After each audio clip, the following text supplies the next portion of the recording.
We are here in the studio with the president and founder of Witney's Light, Quincy Lucas. Hello. Hi, how are you? I'm good. How are you? I'm great, thanks. Thank you for joining. Thank you for coming back home, back in Baltimore. It's always great to be back in Baltimore. We got Miss Shirley, so you got a little bit of taste of like the food and the good stuff. So absolutely great to be back visiting with a good friend. Yeah, that's good. Now, before we start talking about the program and domestic violence, can we learn a little bit about yourself and your story? Sure. Well, you know, I'm born and raised in Baltimore, Maryland, and you know, my whole family is from Baltimore, and eventually, after many years of living in Baltimore, I moved to Delaware, where I got married and have been married for 24 years, and unfortunately left my sister back here in Baltimore, but she went on to go to school and graduated with a medical degree, and sadly I became interested in an issue which is domestic violence awareness, because in 2003 my sister became a victim of domestic violence homicide. So while I'm, you know, born and raised in Baltimore, ended up in Delaware, received my formal education in Delaware. It is the tragic death of my sister Witney that has actually brought me back to Baltimore many times. Now, as you said, the tragic death of your sister has brought you back, and it's also had you as a pioneer for domestic violence and also sexual abuse and all types of issues within the women and gender field. So for you, starting this program, what has been the highlight? Hands down, you know, the highlight since Witney's Lights has been started has been the wonderful people that I've met. The opportunities that have been afforded to me have been fabulous, but more importantly, realizing that I'm representing a group of women and children and communities whose voices are not heard and have not been heard. I've had wonderful honors, wonderful opportunities to spend some time with some world leaders, but at the end of the day, I'm an advocate for those in our community, and that really is a highlight. Now, for those who don't know about the program, what exactly does Witney's Light do? Witney's Lights is a 501c3 nonprofit organization, of course, founded in memory of my sister, Dr. Whitney Rose. The program or the organization has several different programs that fall underneath of it. But in the gist of our organization is that we focus on awareness and prevention and initiatives laid out in the landmark Violence Against Women Act. And the Violence Against Women Act, of course, we know was co-authored by our current Vice President.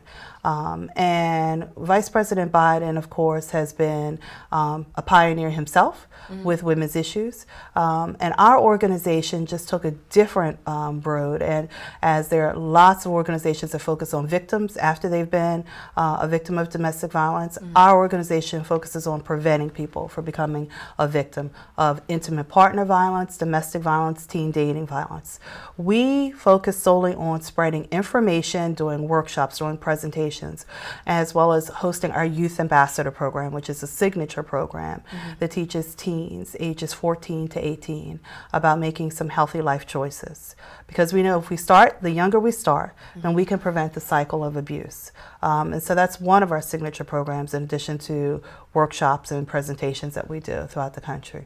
Our role is to basically support the Violence Against Women Act.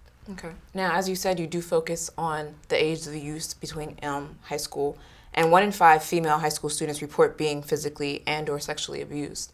So how exactly can we as a society tackle that, besides Witney's Light and other programs, how can we tackle that situation?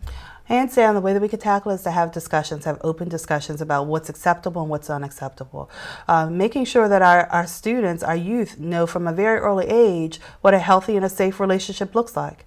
Currently, one of the things that I'm working with my Attorney General in Delaware is the correlation between bullying and teen dating violence. So if we start to work on bullying in the elementary school level, because there are bullying laws, if we start to work on bullying in the elementary school level, making sure that our students are educated and aware about what's acceptable and what's not, by the time they get to middle school and by the time they get to high school, they'll know what a healthy and a safe relationship looks like and what acceptable and unacceptable behavior is. Sadly, what's happening is that we're not providing them with the resources. We're not having this discussion, and more teen girls, more and more high school girls are falling victim and sometimes killed.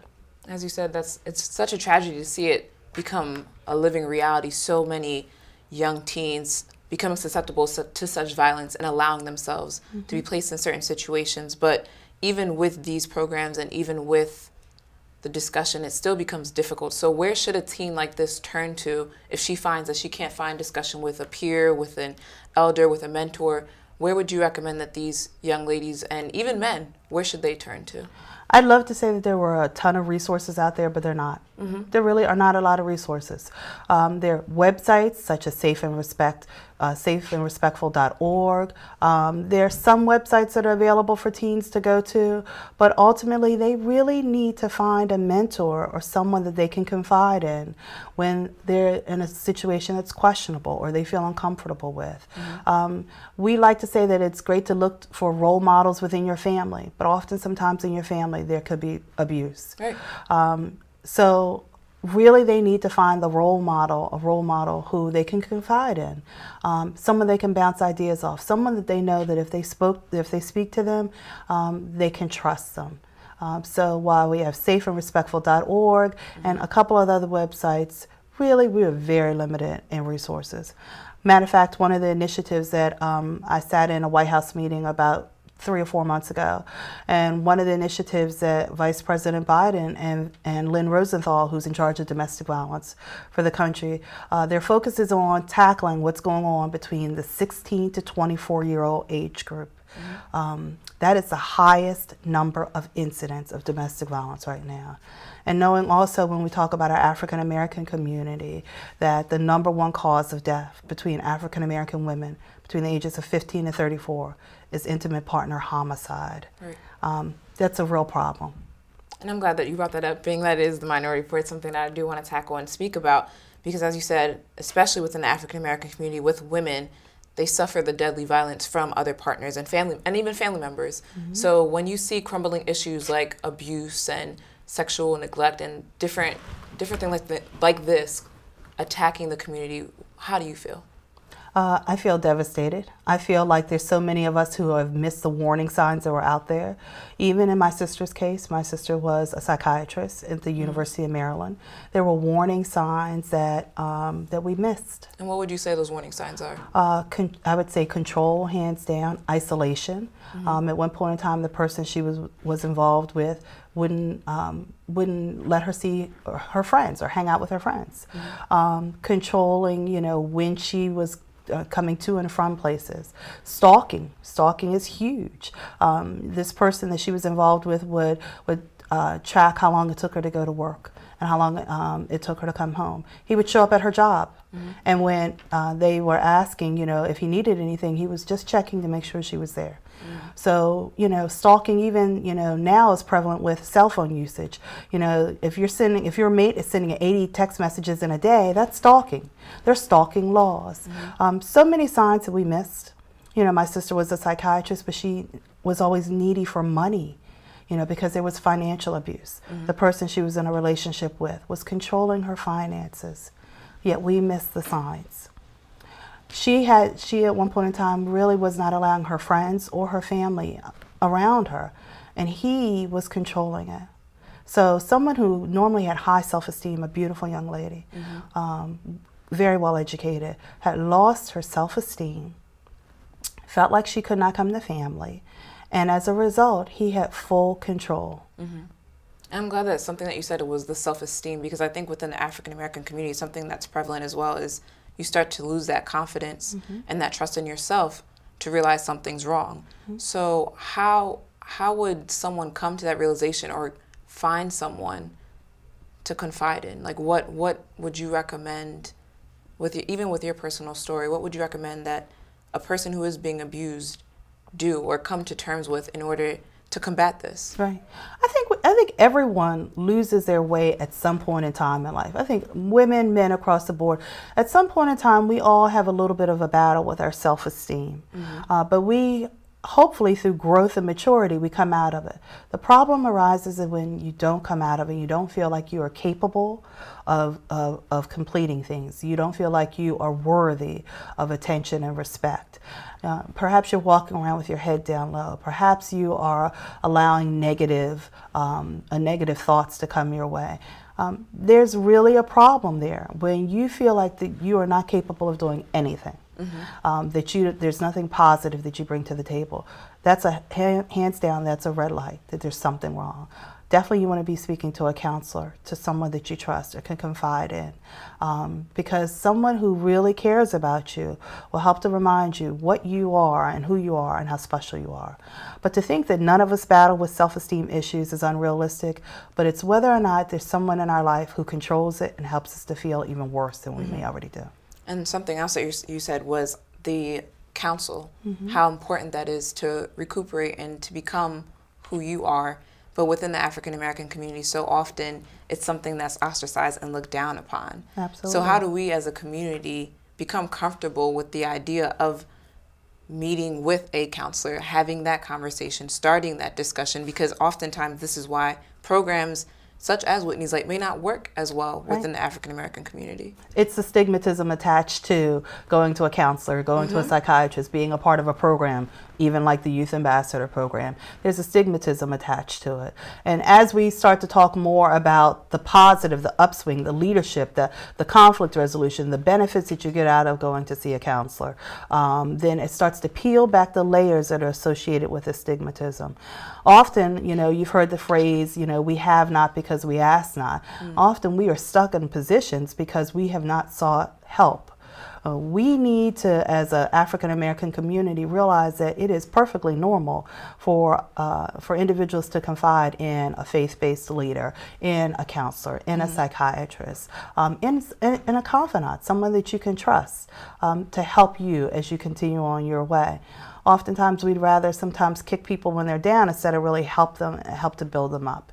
Once we start to peel back that layer of stigmatism associated with seeking counsel, then people will really get help. It says that 1 in 4 women, 25%, have experienced violence, domestic violence within their lifetime.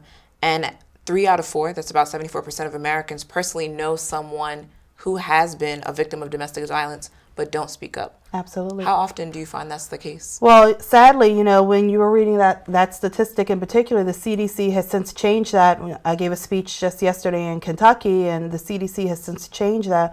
1 out of 3 women will experience domestic violence in their lifetime. They're thinking that number is going to quickly change to 1 out of 2. And every 15 seconds, a woman is experiencing domestic violence. It's a real problem. And so the problem is that not only is there not enough information about what domestic violence is, there are not enough resources and opportunities to seek counsel, to get the information. So I just want to switch gears a little bit, and we're going to take a brief moment to watch a clip, and then we'll come back and we'll take a little bit of time to talk about it. Great. So we'll go to the clip. Please welcome from America's Next Top Model, Cycle 10, Dominique.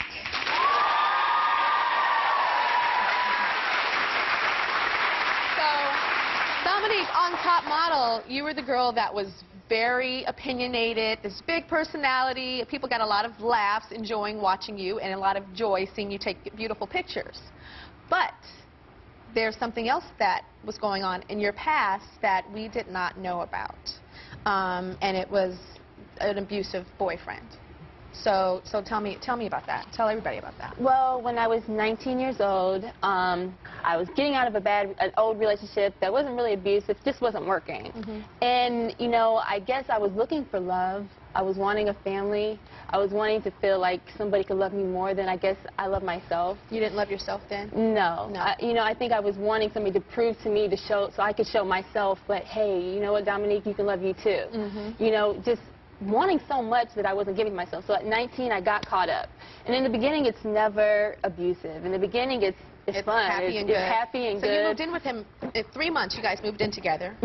And when is the first time that he hit you? Do you remember the first time? The abuse, the physical abuse, really didn't get started till I found out I was pregnant with my daughter. And it started out with, you know, talking rough to me, you know. What type of stuff would he say to you? You know, just call me, you know, or, you know, it was just the words that slipped out of his mouth that you never thought, you know, a man that loves you would say to you.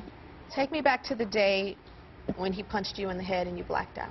I found pictures in his phone of other women, and it was very racy images. And I just remember I was like 8 months pregnant, and I was going through a really hard time when I was pregnant because I almost died.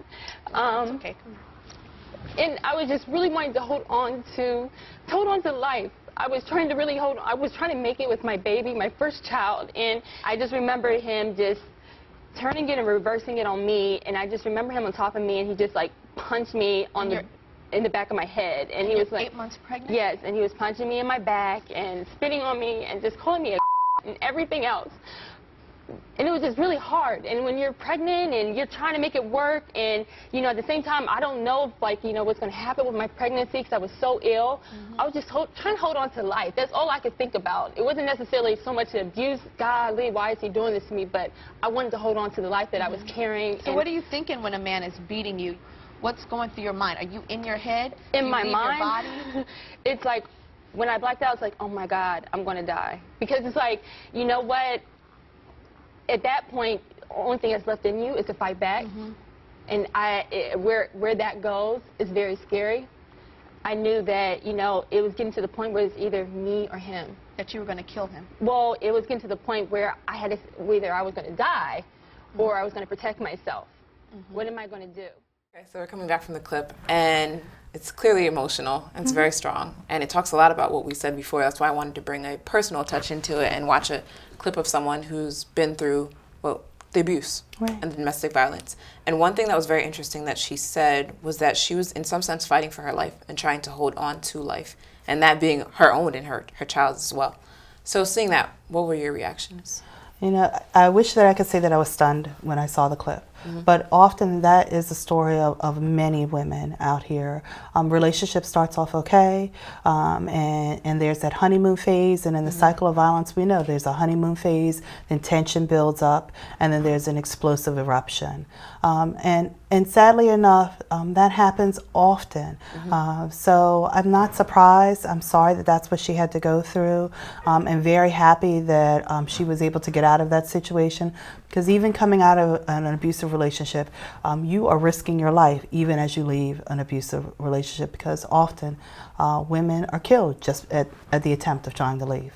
And she does mention that I mean, whether or not it was from the pregnancy or domestic violence, she doesn't really clarify, but she does mention that she almost died. And I'm assuming from a hit from the back of the head at 8 months pregnant that death is a very clear path. Absolutely. And something else that she mentions is the desire to be loved. So how often do you feel like that's the case or the issue with domestic violence? Almost 100% of the time. Almost 100. It's that self-esteem aspect also, you know, the desire to be loved, not really maybe having a love for yourself and seeking that love outside of the relation or outside of yourself. So she had a desire to be loved. She probably thought that, you know, that first push, that shove maybe wasn't much, but because she loved him and really wanted her, and she really wanted him to love her, she stayed in that relationship.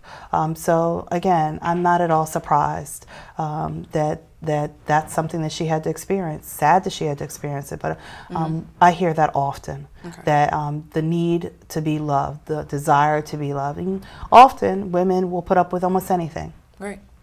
Now let's rewind a couple, I guess, years before this incident. And let's say that she was someone that came to Whitney's Late, the program, and the whole 9 yards. What would you what would be the course of action that you would take for her for preparation? First of all, hands down, I really like having a one-on-one opportunity to meet with people.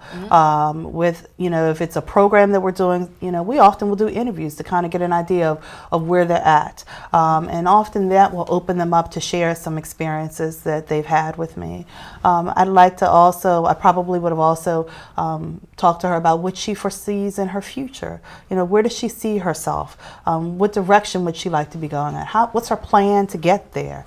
As well as to really talk about what's been put in place already to help build up her self-esteem. How we can work collaboratively to help her get to where she needs to get at.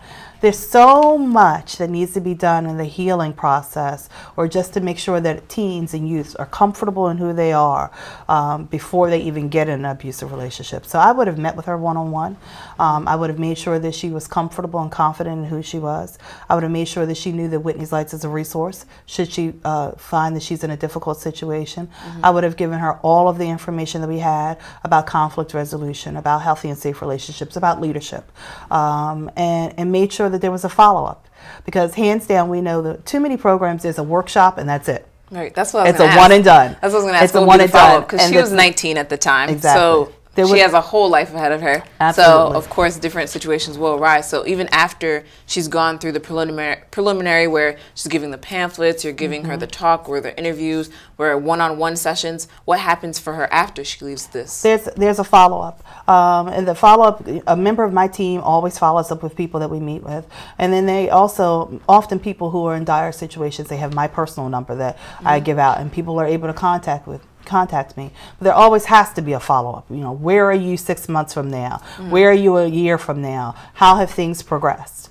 So there would have been a follow-up, hands down, or maybe I would have put her in touch with someone else who could have helped her to reach that next level that she needs to get to. All right. So clearly the opportunities are there from the program Absolutely. to get women where they need to be and to have them on the right path to relationships, to healthy relationships. Now, in including opportunities, Witney's Light has also had many opportunities throughout the years. Do you want to talk a little bit about that? Yes, we have. You know, Witney's Lights, often folks will think that, you know, my sister was murdered in 2003, that we started Witney's Lights in 2004. That certainly was not the case. Witney's Lights was founded many years after my sister was murdered. But since that time, we have had the distinct honor of being represented, or I was the person who nominated Senator Biden as Vice President at the Democratic National Convention. We've traveled with the Obamas and Bidens on the Whistle Stop Train Tour. I've been at the White House for many roundtable discussions representing Witney's Lights with our current czar for violence against women, Lynn Rosenthal. We are the only nonprofit organization that is invited to sit at these roundtable discussions. I've sat at a couple of roundtable discussions with Valerie Jarrett, as she was in charge of the Council of Women and Girls. And certainly we've been on Larry King, numerous talk shows, and then some. And I guess about 2 years ago, I also had the privilege of being extended an invitation from our U.S. Attorney General, Eric Holder, to be the 25th anniversary speaker for the Violence Against Women Act and the Victims of Crime Act.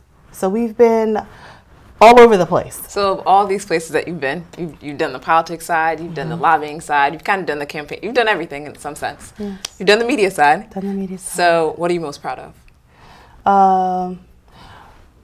Probably on the Whistle Stop Train Tour. I am really, really proud of the fact that I was invited, or I was asked to introduce President-elect at that time, Obama, here in Baltimore at the campaigns, or at the stop. The day that I actually introduced him at the War Memorial, of course, my family and I were traveling with he and the Bidens. The day that I was asked to introduce him at the War Memorial, it was the anniversary of my sister's death, the day that her body was found. And so from that point on, it was 6 years to the day. There I stood here back in Baltimore where my sister was found, now with my new friend, President Obama, standing there as a representative for Witney and for all of the other women and children and victims, to say that anything is possible. There was nothing, I had no celebrity star power, but there I stood to give folks hope, and I'm very, very proud of that. That's great. And now, particularly with Witney's Lights, what would you say that your sister would be the most proud of? Hands down, I think she would be the most proud of the fact that we have grown and that we are still advocating for resources. I think she would be most proud of the fact that I will not let her voice be silenced. The person who killed her after he was convicted, his last words to her family was, guess you won't hear her voice anymore. Wow. He thought that he had silenced my sister's voice. And from that point on, I committed to the fact that there's no way that my sister's voice would ever be silenced. So as I go around and I speak on behalf of Witney's Lights, I'm speaking on behalf of my sister Witney, because her voice will never be silenced. And the last thing that I know we have to talk about are the colors that we're wearing today. Oh. I have purple on for domestic violence, and also for this whole month where we're talking about sexual awareness and physical abuse. And you have a wonderful scarf on. What's the meaning behind the scarf that you have? This is my sister Witney's scarf. I only pull it out on special occasions, and this is very special to me. But this is a scarf when my sister graduated from Hahnemann University with her medical degree. She wore the scarf at her graduation. And sadly, this also is a scarf that was found in her apartment when her body was found. This scarf goes everywhere with me. It has been to the Democratic National Convention, where it had to have Secret Service clearance before I could take it out. For the colors, of course, we have to make sure everything's... So it's been there. It's been with me every time I've been to the White House. The scarf comes with me. Through major events, the scarf comes with me. It's my connection with my sister Witney, to say, kind of like her being on my shoulder, her having my back. I wear it proudly as a representation of her. All right. Well, thank you for taking the scarf here and taking the time to come back to Baltimore and tell your story, and also Witney's Light story. I really appreciate it. Thank you for inviting me. Thank you so much. And with that, you just watched an episode of The Minority Report. We will see you at the same place at the same time. Thank you.